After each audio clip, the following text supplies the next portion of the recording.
ಆಮೇಲೆ ಹೇಳ್ಬೋದು, ಒಂದ್ಸತಿ ಕೇಳಿ ಆದ್ಮೇಲೆ ಬೇಕಾದ್ರೆ ಹೇಳ್ಬೋದು. ಓಂ ಅತ್ಯುದ್ರಿಕ್ತ ವಿದೋಷ ಸುಖ ಮಹಾತಾನೈಕ ತಾನಪ್ರಭಾ ಸರ್ವಪ್ರಾಭವ ಶಕ್ತಿ ಭೋಗ ಬಲ ಸತ್ಸಾರಾತ್ಮಕ ವ್ಯಾಕೃತಿಂ ಸೃಷ್ಟಿಸ್ಥಾನ ನಿರೋಧ ನಿತ್ಯ ನೀತಿ ಜ್ಞಾನ ಪ್ರಕಾಶಾವೃತಿ ದ್ವಾಂತ ಮೋಕ್ಷ ವಿಮೋಕ್ಷತಂ ಹರಿಮಯಂ ನಿತ್ಯಂ ಸದವೋಪಾಸ್ಮಹೇ. ಅಸ ಸೂರ್ಯ ಸ್ಥಿತೋ ವಿಷ್ಣು ಆದಿತ್ಯಸ್ತಾದಿಭೂರ್ ಅದೆಲ್ಲ ಆಯ್ತಲ್ಲ. ನೆಕ್ಸ್ಟ್ ಏತಾಂ ವಿದ್ಯಾಂ, ಈ ವಿದ್ಯೆಯನ್ನು ಯಾರು ತಿಳಿತಾರೋ ಅವ್ರು ಏನಾಗ್ತಾರೆ? ಯಾವಾಗಲೂ ಹಗಲು, ಯಾವಾಗಲೂ ಜ್ಞಾನ ಇರುತ್ತೆ. ಮುಕ್ತಿಯಲ್ಲಿ ಕತ್ಲೇನೇ ಇಲ್ಲ. ಮುಕ್ತಿಯಲ್ಲಿ ಕತ್ಲು ಹಸು ಆಮೇಲೆ ಇಲ್ಲೇ ಇಲ್ಲ. 24 ತಾಸು ಬೆಳಕೇನೆ. ಯಾರಿಗೂ ನಿದ್ದೆ ಇಲ್ಲ ಮುಕ್ತಿಯಲ್ಲಿ. ಯಾಕೆ? ನಿದ್ರೆ ಯಾತಕ್ಕೆ ಮಾಡ್ತೀವಿ ನಾವು? ಸುಸ್ತೇ ಆಗೋದಿಲ್ಲ, ನಿದ್ರೆ ಮಾಡೋ ಪ್ರಸಂಗನೇ ಬರೋದಿಲ್ಲ. ಇದೆಲ್ಲ ಯೋಚನೆ ಮಾಡಿದರೆ ನೋಡೋದು ಬೈದಕ್ಕೆ ಕಾಣಿಸುತ್ತೆ. ಭಾರಿ ಹೊಗಳಿಕೆ ಪದಗಳವೆಲ್ಲ. ಈ ವಿದ್ಯೆ ತಿಳಿದು ಮುಕ್ತನಾಗ್ತಾನೆ ಅಂತ ಅರ್ಥ. ಈ ವಿದ್ಯೆ ಯಾರು ತಿಳಿತಾರೋ ಅವ್ರು ಮುಕ್ತರಾಗ್ತಾರೆ. ಯಾವ ವಿದ್ಯೆ ಇದೆಲ್ಲ ಕೂಡ?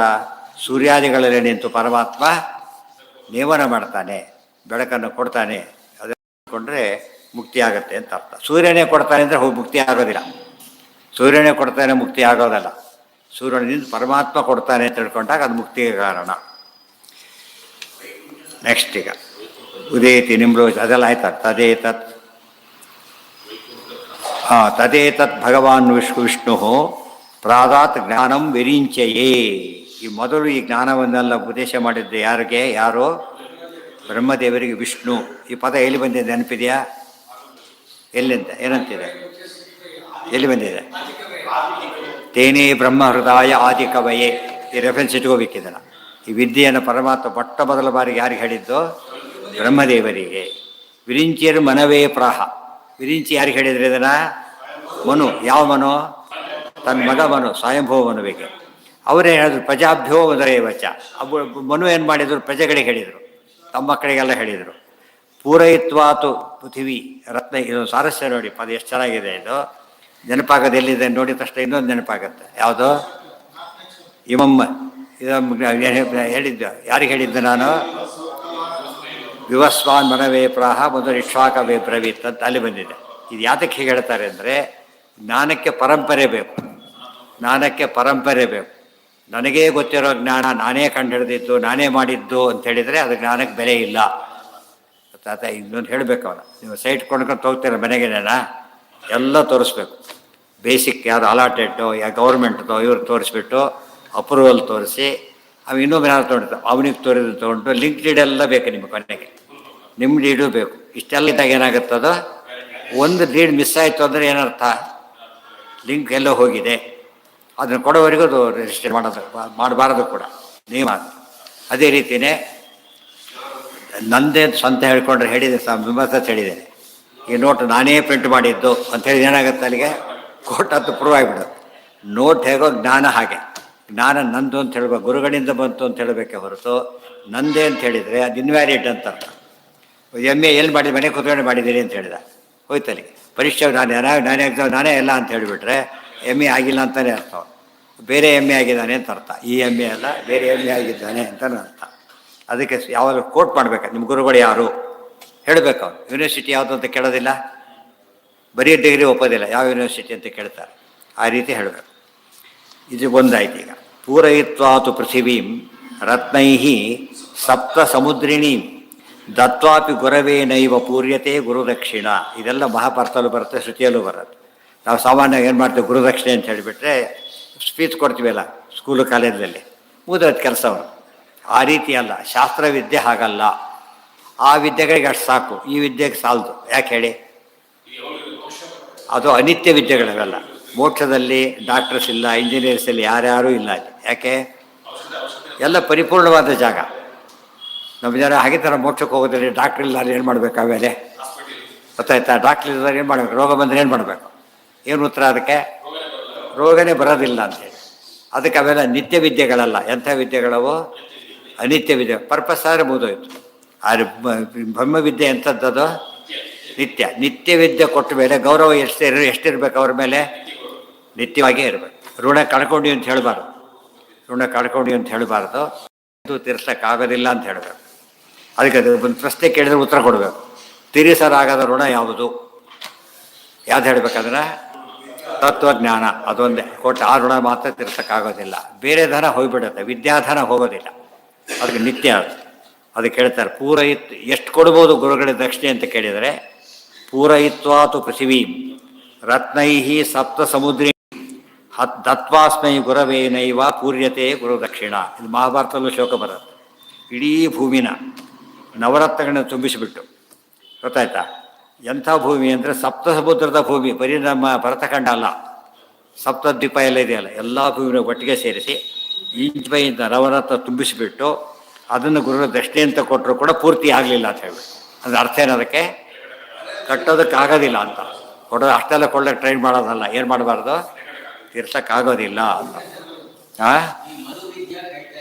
ಯಾವುದಕ್ಕೆ ಈ ಇಷ್ಟೊತ್ತು ಹೇಳಿದ ವಿದ್ಯೆ ಎಲ್ಲ ಸೇರ್ಕೊಂಡ್ಬಿಟ್ಟಿದೆ ಅದು.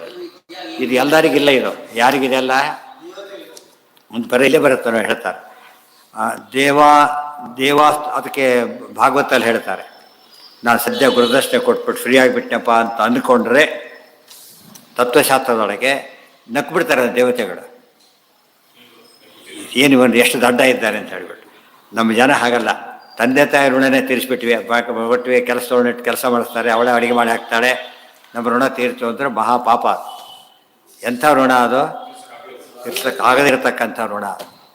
ತಾಯಿ ಋಣ ತೀರ್ಸೋಕ್ಕಾಗೋದಿಲ್ಲ, ತಂದೆ ಋಣ ತೀರ್ಸೋಕ್ಕಾಗೋದಿಲ್ಲ ಅಂದರೆ ಇದು ಸಾಧ್ಯ ಇದೆಯಾ?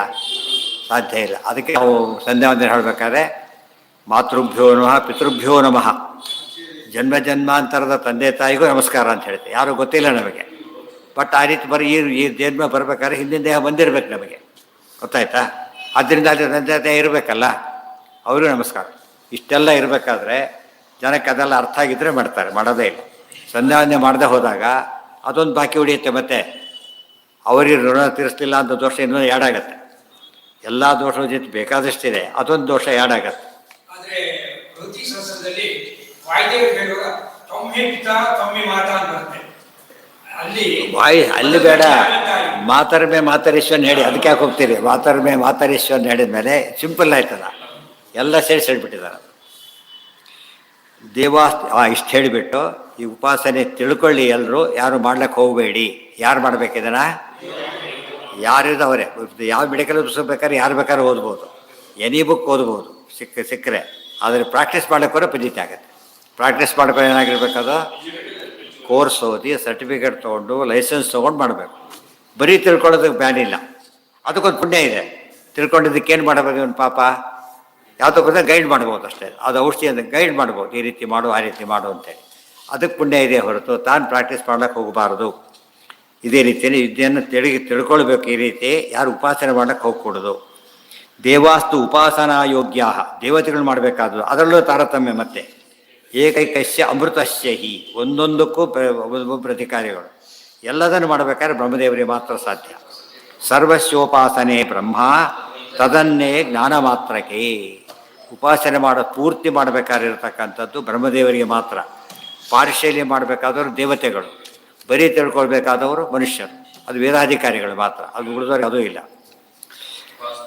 ಉಪಾಸನೆ ನೈವ ಯೋಗ್ಯಾ ತದ್ಯೋಗ್ಯಾ ಹಿ ಸುರಾಯತಃ. ದೇವತೆಗಳಿಗೆ ಮೀಸಲಾದದ್ದಾದ್ದರಿಂದ ಇದು ಅವ್ರಿಗೆ ಸಿಗೋ ಚಾನ್ಸೇ ಇಲ್ಲ. ಆಫೀಸ್ನಲ್ಲಿ ಕ್ಲರ್ಕ್ ಇರ್ತಾನೆ, ಒಬ್ಬ ಲೆಕ್ಚರರ್ ಇರ್ತಾನೆ, ಇವನು ಪ್ರಿನ್ಸಿಪಲ್ ಆಗ್ಬೋದು ನಾಳೆ, ಅವನು ಆಗ್ಲಿಕ್ಕೆ ಬರೋದಿಲ್ಲ. ಏನು ಮಾಡಿದ್ರೆ ಸರ್ವಿಸ್ ಎಷ್ಟಾದರೂ ಕೂಡ ಮಾಡೋಕ್ಕೆ ಬರೋದಿಲ್ಲ, ಯಾಕೆ ಸಬ್ಜೆಕ್ಟೇ ಇಲ್ಲ ಅವನಿಗೆ. ಫಸ್ಟು ಇವನು ಆಗ್ಲಿಕ್ಕೆ ಬರುತ್ತೆ. ದೇವತೆಗಳಿಗೆ ಹೊರತು ಬೇರೆಯವರಿಗೆ ಅಲ್ಲ. ಇತಿ ದೇವಶ್ರುತವು. ಇದನ್ನು ತಿಳ್ಕೊಂಡು ಏನು ಉಪಯೋಗ ಅಂದರೆ ಅಷ್ಟಕ್ಕೆ ಪುಣ್ಯ ಇದೆ. ಬರೀ ತಿಳ್ಕೊಂಡಿದ್ದಕ್ಕೇನಿದೆ? ಪುಣ್ಯ ಇದೆ. ಕೆಲವೆಲ್ಲ ಹೀಗಿದೆ, ಅರ್ಥ ಆಯ್ತಾ? ನಾವು ಮಾಡಲೇಬೇಕು ಅಂತಿಲ್ಲ, ಜ್ಞಾನಕ್ಕೆ ಒಂದಿಷ್ಟು ಪುಣ್ಯ ಇದೆ. ಉಪಾಸನೆ ನೈವ ಯೋಗ್ಯಾ ತದ್ಯೋಗ್ಯಾ ಹಿ ಸುರಾಯತಃ ಇತಿ ದೇವಶ್ರುತೌ. ಬ್ರಹ್ಮಣ ಪರೇಣ ಮಾ ನಿರಾವಿರಾಧಿಷಿ ಭಗವತ್ ಪ್ರಸಾದ ಅವೃದ್ಧಿಂಚ ನ ಪ್ರಾಪ್ನುಯಾಮಿತ್ಯರ್ಥ. ಇದರಿಂದಾಗಿ ಇಷ್ಟು ತಿಳ್ಕೊಂಡ್ರೆ ಅವನಿಗೇನಾಗೋದಿಲ್ಲ? ವೃದ್ಧಿರಹಸ ಆಗೋದಿಲ್ಲ. ಬಂದಿದ್ದು ಯಾವುದೋ ಕಳ್ಕೊಳ್ಳೋಕೆ ಸಾಧ್ಯ ಇಲ್ಲ. ಇಷ್ಟೊಂದು ಉಪಯೋಗ ಆಗಿಬಿಡುತ್ತೆ.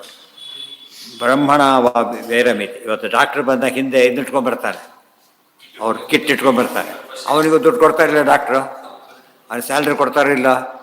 ಡಾಕ್ಟ್ರ್ ಫೀಸ್ ಬೇರೆ, ಅವನ ಸ್ಯಾಲ್ರಿ ಬೇರೆ. ಅವನಿಗೆ ಕೊಡ್ತೀವಿ, ಇವನಿಗೆ ಕೊಡ್ತಾರೆ. ಅವನೇ ಹೊತ್ಕೊಂಬರಕ್ಕೆ ಸಾಧ್ಯ ಆಯ್ತಾ? ಇಲ್ಲ. ಆ ರೀತಿಯಲ್ಲಿ ಅಷ್ಟಕ್ಕೂ ಬೆಲೆ ಇದೆ ಇಲ್ವಾ? ಔಷಧಿ ಬಾಟ್ಲಿ ಹಿಡ್ಕೊಂಡ್ಬಂದಿದ್ದಾನೆ ಅಷ್ಟೇ ಅವನು, ಅದಕ್ಕೆ ಒಂದು ಬೆಲೆ ಇದೆ. ಆ ರೀತಿ ಎಲ್ಲ ಓದ್ಬೋದು, ತಪ್ಪಿಲ್ಲ. ಅದು ಕೊಡ್ಲಿಕ್ಕೆ ಹೋಗಬಾರ್ದು ಅವನು. ಡಾಕ್ಟ್ರ್ ಬರೋರು ಕಾಯ್ತಾ ಬರೋದು ಲೇಟ್ ಆಗುತ್ತೆ, ನಾನೇ ಕೊಟ್ಬಿಡ್ತೀನಿ ಅಂತ ಕೊಡಬಾರ್ದು, ಅದು ತಪ್ಪಾಗುತ್ತೆ.